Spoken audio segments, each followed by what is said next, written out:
Nakailang ulit kaya tayong magbura sa cake na to?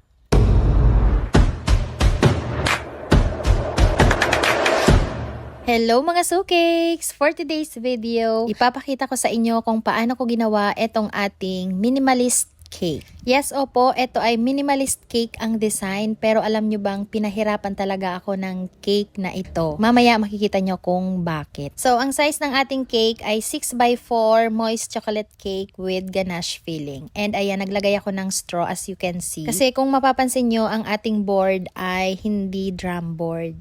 Kasi mababa lang naman yung ating cake, at the same time ay maliit lang naman siya. And minimalist nga lang ang design. So, sabi ko, kayang-kaya naman dito sa ating usual na board na ginagamit. So, para ma-achieve naman yung ating color na ganyan, gumamit ako dito ng rose pink, back eye brown ng Chef Master, and then nag-add ako ng kaunting Sugar King na violet. Very small amount lang ng ating mga food coloring ang ating ginamit dito as in, kasi yung color nito ay parang aesthetic lang siya. Hindi ko nga malaman kung anong color talaga nito, para siyang nude na parang cream na ayun, basta ganun yung kulay niya, yung parang pathetic lang ang dating. So, dito pala, kailangan sobrang kinis talaga ng top niya. So, ayan, gumamit ako ng hot water, tapos dinidip ko yung spatula ko dyan, saka ko siya iwa-wipe dyan sa ating cake sa ibabaw. Ayan, 'di ba? Nawala yung ating mga imperfections. Tapos, ayan lang yung design niya talaga sa gilid. So, meron lang siyang border na color white, tapos ang gamit kong tip dyan ay number 1. So, yung medyo maliit na butas na piping tip. So, plan ko sana yung kanyang border na color white na frosting ay, sabi ko, hindi ako titigil hanggat hindi mabubuo yung pabilog niya. Ang kaso lang, hindi talaga kaya. Kalahati lang talaga yung carry natin, tapos tigil na sa gitna. Ayan, tapos dinalawa ko na lang siyang lagay.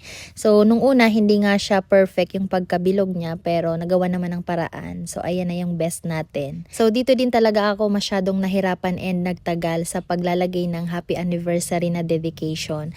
Kasi nakailang bura, nakailang ulit talaga ako dyan. Alam niyo naman na weakness ko talaga yung mga calligraphy. So, ayun, gusto ko na nga lang tong gawing fondant, yung ating dedication. Ang kaso, doon sa sample design ay icing talaga yung pinansulat.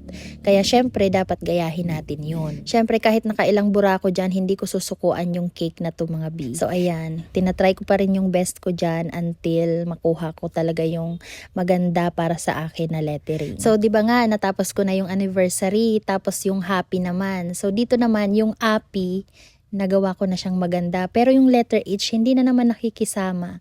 So, dapat big letter talaga siya, yung letter H. Ang kaso, hindi ko talaga siya magawang maganda ang sulat. So, ang ginawa ko na lang siyang small letter H. So, ayan, maganda na siya para sa akin. Hi, thank you Lord. Natapos din ang ating cake. O, ngayon yung sabihing madali lang gumawa ng minimalist cake, kasi para sa akin, hindi.